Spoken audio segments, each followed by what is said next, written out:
kilala ako na sira ulo, kilala ako na makwela, ganun, masiyahin. So, nauuwi ko, naiiyak ng babae. Parang kung baliw dito na iiyak ng isa. Kaya ito pala yung reason na pumunta ako dito ngayon kasi nilalabas ko yung bigat na sa loob ko. Iiyak ko dito. Pero sa inyo ako nakaharap. Ang pangit ko umiyak. Diyos ko, hindi. Hindi. So, kasi pag sa bahay ako or doon, hindi ako makakaiyak doon. Pinipilit ko lang. Minsan, tumulo na yung luha ko. Yung may patak na or na yung luha ko. Humihinga ako ng malalim para mabalik yung luha ko, hindi tutulo. Kasi ayoko makita nila na mahinga ako. Ayoko makita nila na umiyak ko. Kasi pwede dito sa lola ko, no, kilala talaga ako na sira ulo tsaka masiyahin at yun, matapang.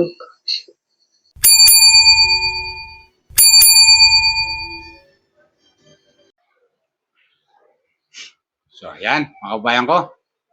Kumusta po kayo? Dito naman po ako. Welcome po kayo sa aking YouTube channel. Luzon, Visayas, Mindanao, mga kabayan ko dyan. Hanggang sa ibang bansa na mga OFW, kumusta po kayo? Sana po nasa mabuti kayong kalagayan at malayo sa karamdaman. Okay? Mga kabayan ko dyan. Saan man kayo payag na mundo na ron. Welcome po kayo sa aking YouTube channel. Sa aking YouTube channel, Radio Channel. Subscribe, like, share, and comment. At no skip. Okay? Mga kabayan ko dyan. Pero bago mag-umpisa, shoutout muna kay Krishna, mga Krishna supporter, mga Krishna fanatic. Shoutout sa inyo. Gawin din kay Kuya Bal, kay Kalinga Prab, Ate Edna, Ate Jack, at kay Pugong Bihero sa kanyang team. Shoutout sa mga viewers sa Pugong Bihero. Welcome po sa YouTube channel, Radio Channel. Please subscribe, like, share, and comment. Gawin din kay Miss Ivana Lawe, kay Senator Rapo, at kay Kategra. Shoutout sa inyo. Okay? Tuloy tayo. Ito, magbibigay lang ako ng comment, reaction patungkol dito kay Chris. Kasi may nag-chat dito, nabasa ako sa comment section na ang sabi dito ni Lisa, sabi ni Lisa, kaya Randy, napanood mo yung upload video ni Krishna? Yung stress siya at umiyak siya, kaya Randy. Kakaawa naman. Meron siyang problema na dinadala pero hindi niya masabi sa kanyang pamilya. So, ganun, mga kabayan. Totoo naman, normal yan sa tao kasi may mga tao talaga na may isa ang problema ay sinusolo na lang. Kasi kung wala rin lang may tutulong ang pamilya mo sa iyo, pwede mong soluhin ang problema kung kaya mo rin lang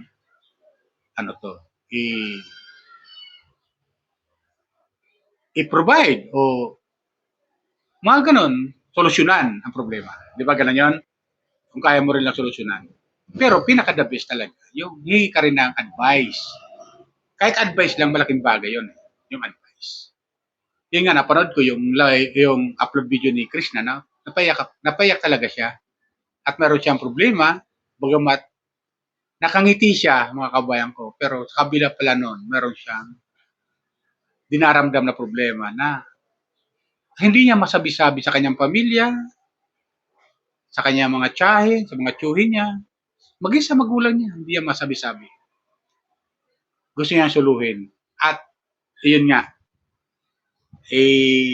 dito niya sinabi sa atin, dito sa social media, sa ating mga viewers, hindi lang natin alam kung ano yung buod ng problema niya.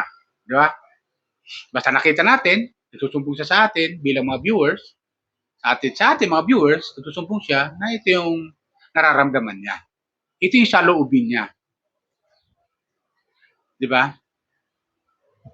Ito yung saloobin niya, mga kabayan. Na sinasabi niya sa atin, na-stress siya, tapos siguro, isa pa rin niya nagbibigay sa kanya ng stress, yung mga buzzers na nakapaligid dito sa social media. Diba? Isa yan siguro. Pag nababasa niya yung mga comment na hindi magaganda, isa yan nakakadagdag na stress sa kanya. Di ba? Tapos,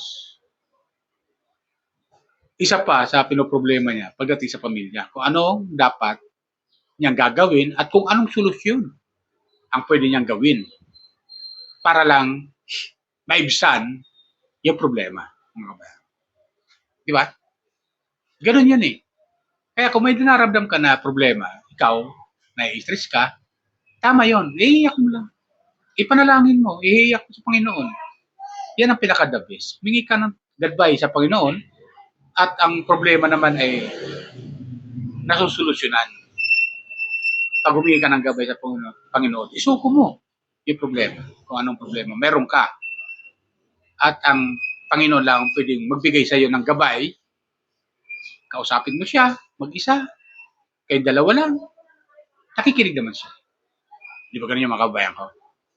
Ito pakinggan natin sinasabi ni Krishna. Kung ano yung kanyang saloobin. Kung bakit siya napaiyak, mga kabayan ko. Doon sa kanyang video upload. Pakinggan natin, mga kabayan. Okay? Okay? At kayo na umusga. Lalo-lalo yung mga viewers sa Krishna, mga Chris Pao Fanatic supporter. Mga Krishna supporter. Sulit supporter ni Krishna. Shout out sa inyo. Comment lang po kayo at subscribe sa aking YouTube channel. Ito, pakinggan natin sinasabi. Kasi alam niyo ba, hindi ko naman pwede sabihin sa inyo kung ano yun. Dahil lang, I like what gusto mo stress ako. Hindi lang. So, at ayoko din naman dun sa ano. At ayokong ipakita dun sa baba or dun sa bahay. Kasi nga, birthday ng mama ko ngayon at ayoko masira yun.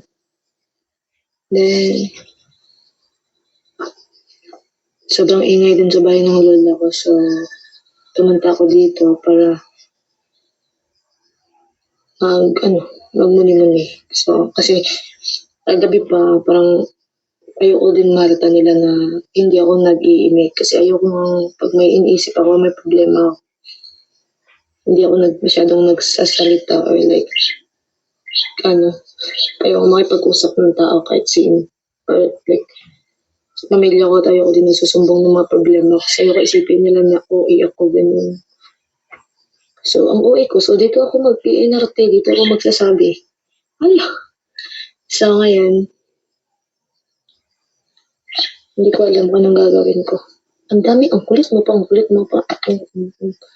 dami pa pumapasok sa mga packages ko. So, yun. Sobrang stress ako kagabi po. Parang gusto kong umiyak. Pero hindi ko magagawa kasi ayaw ko masira ang mood ng aking pamilya at yun, ayaw ko baka isipin nila kung ano-ano. Siyempre magtatanong yan, ganun. So, ayaw ko din na madamay pa sila. So, or like, magtataka sila, bakit ganun. Pinipilit ko na happy ako sa harap nila or okay ako sa harap nila.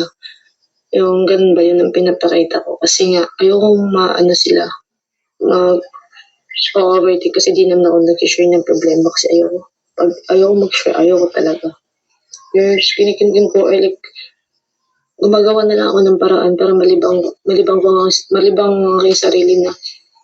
Ayun. So, pumunta ako dito mag-isa. Sana kanina pa. At nagpapahinga ako dyan kila Timay. At hindi rin ako nakipag-usap sa kanila. Hindi lang ako umimik kasi ayoko. At wala akong parang blanco yung utak kung makipag-usap ng tao. Ngayon, hindi ko alam bakit. Diyos ko. Sobrang na-stress talaga ako. Yun. Akala ko hindi na ako madadalan ng stress kasi strong na ako. Joke lang pala yun. Ewan ko ba, alam niyo ba guys, gusto kong gagala muna ng magpalayo muna dito or like yung walang makakalam kung saan ako pupunta, yung gusto mag-relax, mag-isa, yung mag-isa lang talaga ako. Yung ganong, na magpapahinga muna. Pero hindi pwede. Pwede naman, pero parang pinipigilan ko yung sarili ko kasi kailangan ko mag-work or kailangan ko mag-vlog eh. Kasi, kumbaga yung ginagawa ko, hindi lang para sa akin. Ay kasi kumpara lang sa akin ang ginagawa ko. Ito, adi magagala ako yung ano, kung sarili ko lang ang iniisip ko pero hindi pwede eh. Kasi yung ginagawa ko para sa pamilya ko. Pero alam mo yung hirap, ang OA ko na. Pero wala, sinasabi ko lang yung nararamdaman ko eh. Ayokong, ayoko kasi may kausap ko na tao. Ayoko. Ayoko. Bakit ba? Sige na lang ako, mag-i-inarte na lang ako dito. Panoorin niyo to at makinig kayo sa akin. Pag hindi kayo manood, kutuwang ko. Ewan ko guys, sana huwag niyo isipin na, or isipin niyo naman, kasi marami namang mga basher dyan, or like ang OA mo naman, ang ano mo, walang pakialam sa inyo. OA na kung OA. Ayaw lang ma-share, or like, ayun, yun lang. Sinasabi ko lang yung nararamdaman ko ngayon, or bigat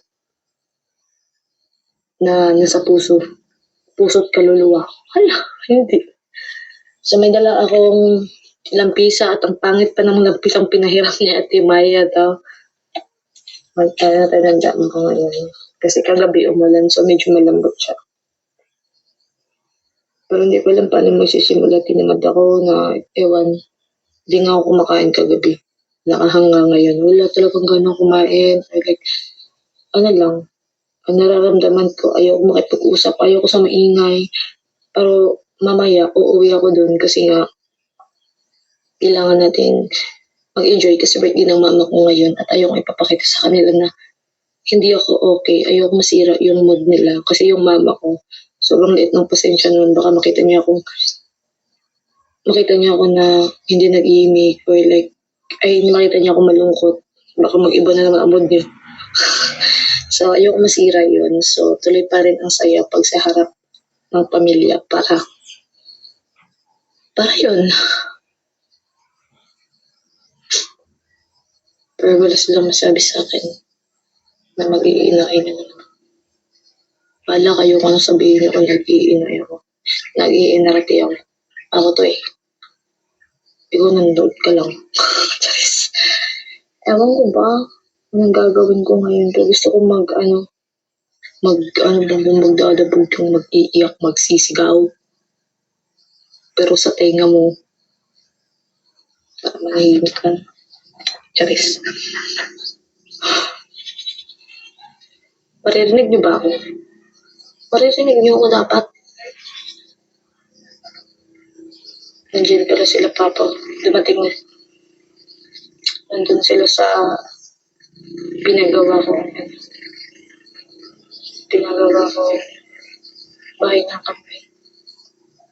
Alam niyo guys, naisipan ko na. Ayoko na mag-vlog. Pero sayang eh. Kasi naisip ko, ibigay ko na lang kay Inday Ugdot, or like what. Gusto ko na lang mamumuhay ng tulad dati, tahimik. Kung may problema man ako, eh makakagala ako, kahit walang pera, gano'n. At least may time na masaya ako, makalimutan ko minsan yung problema ko. Maiiyak na ako. Buisit na buhay ko.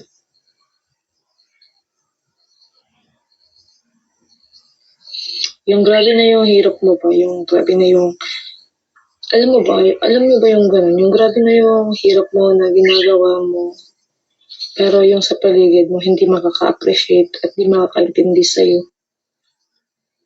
Yun ang pinakamahirap.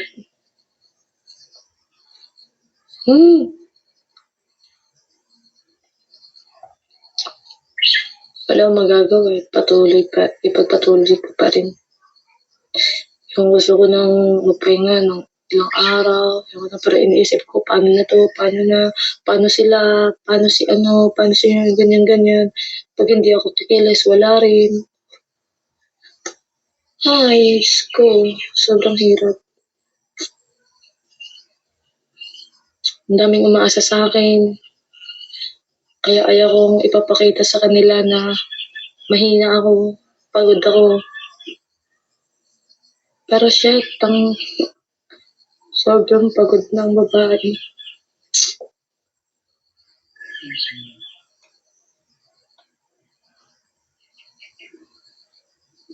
Ang OA ko, naiiyak na ako.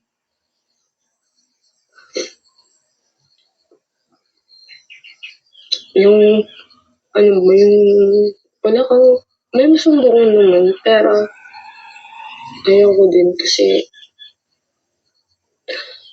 takot akong ma-judge or like, na gano'n. Kaya mo naman yun, nag-i-inarticle lang ako, ayaw mo sabihin ng gano'n. Kasi kilala ako na sira ulo, kilala ako na makwela, gano'n, masiyahin. So, ako, naiiyak mga babae. Parang kung baliw dito na iiyak ng isa. Kaya ito pala yung reason na pumunta ako dito ngayon kasi nilalabas ko yung bigat na ano sa loob ko. Ah, iiyak ko dito. Pero sa inyo ako nakaharap, ang pangit ko umiyak. Diyos ko, hindi. Hindi. So, kasi pag sa bahay ako or doon, hindi ako makakaiyak doon. Pinipilit ko lang. Minsan, tumulo na yung luha ko. Yung may patak na or ano na yung luha ko. Humihinga ako ng malalim para mabalik yung luha ko, hindi tutulo. Kasi ayoko makita nila na mahinga ako. Ayoko makita nila na umiyak ko. Kasi pwede dito sa lola ko, no, kilala talaga ako na sira ulo tsaka masiyahin at yun, matapang. So, ayun, di ba, mga kabayan ko? Napanood natin. Totoo yan. Nakita naman natin sa kanya na akala natin matatag siya. Patawa-tawa lang siya. Nagkikwento siya na ganito, masaya. Pero sa kabila pala ng mga kabayan, meron pala siya dinaramdam na problema. O nai-stress siya. Di natin alam kung saan siya nai-stress. Kasi may narinig tayo sa kanya na may mga nasa paligid niya na hindi na-appreciate yung kanyang ginagawa. May mga ganong tao na sa paligid niya ay hindi na-appreciate yung kanyang ginagawa. Di ba? Nakita natin sa mga previous upload ni Chris na palatawa siya, nakangiti, masayahin na bata, masayahin na dalaga, at napakasipag na dalaga. Pero sa kabila pala noon ng kanyang kasipagan, ay meron siya dinaramdam na problema. Di ba? Ayaw sa kanya, ayaw niya ipakita sa kanyang pamilya na siya ay nanghihina. Ayaw niya ipakita sa kanyang pamilya na siya ay hindi matatag. Di ba? Nasabi nga niya dito, minsan ayaw niya na mag-vlog. Pero hindi pwede. Di ba? Hindi pwede. Tama naman yun nasa isip. Tama yun na hindi pwede. Minto. Huwag sa susuko. Laban lang. Di ba ganun yung mga kabayan ko? Laban lang. Huwag yung susuko. Kasi tayo mga viewers niya, mga taga-suporta niya, nananatili na nakasuporta sa kanya. At taga-aabang lagi sa kanya mga upload video. Ma-live man yan, ma-upload video man niya, nag-aabang pa rin tayo mga viewers. At sinusubaybayan pa rin siya. Sa kabila ng marami mga bashers na buwabatiis ko sa kanya, sa kabila nun, nananatili pa rin yung suporta ng nakararami sa kanya. Di ba? Nananatili pa rin suporta natin sa kanya. Sa kabila ng mga batiko sa kanya, sa mga kung ano doon sa comment section, ng mga sinasabi ng mga bashers, ng mga walang kwentang bashers, na walang ginawa kundi siraan at kung anong sabihin kay Krishna sa comment section, ay nilalabanan niya pa rin. Pero ito, napanood natin, nakita natin, napaiyak siya. Dahil nai-stress siya, hindi lang masabi sa atin kung ano yung dahilan ng pagkaka-stress niya. Kasi, siyempre, kung para lang sa pamilya, yun lang yun. Para sa pamilya, siguro kaya niya na solusyonan yun. So nga lang, nasasabi niya lang sa atin. Nakita naman natin, napanood natin, yung kanyang sinasabi na nai-stress siya. At hindi na-appreciate nung nakapaligid sa kanya ginagawa. Parang ganon. Di ba? Parang ganon yung kanyang pahiwatig eh. Tapos ayaw niya sabihin sa kanyang magulang dahil yung mama niya ay ayon sa kanya, di umano, ay maiksi yung pasensya. O, baka naman pagalitan lang siya ng mama niya at sabihin sa kanya, ano ba problema mo? Sabihin mo. Magsabi ka sa amin kung ano problema mo para kahit paano kami malaman namin at baka may tulong naman. Di ba ganun yun? Pero pinaka the best talaga, advice lang natin dito kay Krishna, dito sa comment, dito kung mapapanood nyo to, ang aking upload video, advice lang natin, sabihin niya, sabihin mo sa iyong pamilya kung anong problema, kung ano sa loobin mo. Para kahit paano, mabigyan ka ng advice nila. Kahit paano, kahit advice lang, malaking bagay yun eh. May advice lang sa'yo, malaking bagay yun eh. Para maibsan mo yung problema. Mahirap suluhin yung problema. Mahirap suluhin. Kailangan ikwento mo rin. Kasi, pag di mo naikwento yan sa ibang kamag-anak mo o sa kapamilya mo, ay baka mapunta yan sa depression. Di ba ganun yan? Tapos nadagdagan pa dito sa comment section ng mga buzzers na bumabatikos. Tuwan-tuwa yan sila pag nakikita nila na ikay umiiyak. Lalo-lalo yung mga walang puso na mga buzzers. Mga sabi natin. At yun ang gustong-gusto nila na siraan ka dito sa social media. Panalo sila. Kaya, tama lang na ikwento mo yung saloobin sa iyong pamilya. I-share mo rin yung problema mo. Kahit hindi material na bagay, yung emotion lang na maikwento mo lang sa kanila. Paano nararapat? Ano bang solusyon ang pwede kong gawin? Ito na yung stress na ako. Sabihin mo sa pamilya mo. Sa magulang mo, unang-una. Sa mama mo, sa papa mo, sabihin mo. Para yung papa at mama mo, magbigay ng advice sa'yo kung ano nararapat mong gawin. Maibsan man lang yung nararamdaman mong problema. Mahirap kasi pag sinulo mo, baka mapunta sa depression yan. Di ba? Saka sabi nga niya gusto niya kasi mapag-isa, ayaw niya kausapin kahit sino, ayaw niya makipag-usap. Dahil ayaw niya ipakita sa kanila na siya ay nangihina o nahinaan siya ng loob. O, ganun ba? Di ba ganun yan? Kailangan ikwento mo rin. Ikwento mo rin. Huwag mo suluhin ang problema. Hindi kayang solusyonan ang isang mabigat na problema ng nag-iisa lang. Tandaan natin pag may isang bagay na mabigat, buhatin, at di mo kaya mag-isa magbuhatin yung isang bagay, tumawag ka ng kasama mo para may katulong kang mabuhat itong bagay na gusto mong buhatin. Di ba ganun yun, kababayan natin, mga kababayan ko? Di ba? May mga bagay, di ba? May tulad ng isang bagay na napakabigat, di mo kayang buhatin eh. Aba, kung susuluhin mo, baka mapaano ka pa, madaganan ka pa ng binubuhat mong bagay na yun. Kailangan tumawag ka ng kasama mo, o kaibigan mo, o kamag-anak mo, para tulungan ka. O, halika, tulungan mo naman ako. Buhatin natin ito. At ilipat natin dito sa isang lugar. Di ba ganun yun? Di ba ganun yun, mga kabayan ko? Ganun yun eh. Pero kung kaya mo naman buhatin, ba't kailangan mo pa humingi ng tulong? Ganun yun. Parang ganito rin. Yung nararamdaman mo, Chris. Sana mapanood mo to. Kung may problema ka, hindi mo kayang buhatin, hindi mo kayang solusyonan, humingi ka ng tulong sa mga kamag-anak mo. At advice, kahit advice lang, malaking bagay na yun. Para lang masolusyonan yung nararamdaman mong problema. Kasi kung di mo masasabi yan, maaaring mapunta sa depression yan. Di ba? Ganun yan, mga kabayan ko. Comment lang kayo kung tama sasabi ko Kasi ito, nakikita natin kay Krishna, nakakaawa para sa akin bilang viewer, na karamdaman natin yung kanyang bigat ng problema na diadala niya, na hindi niya masabi-sabi sa mga kamag-anak niya, maging sa pamilya niya, at sinusulod niya. At naikikwento niya sa atin, mga viewers. Pero malaking bagay na rin yun, at least naikwento niya sa atin. Di ba? Bagamat di natin alam kung anong problema, basta naikwento niya lang sa atin. So, okay na yun. At least napanood natin yung kanyang nararamdaman. Okay? Ilan sa akin, mga kabayan ko, sana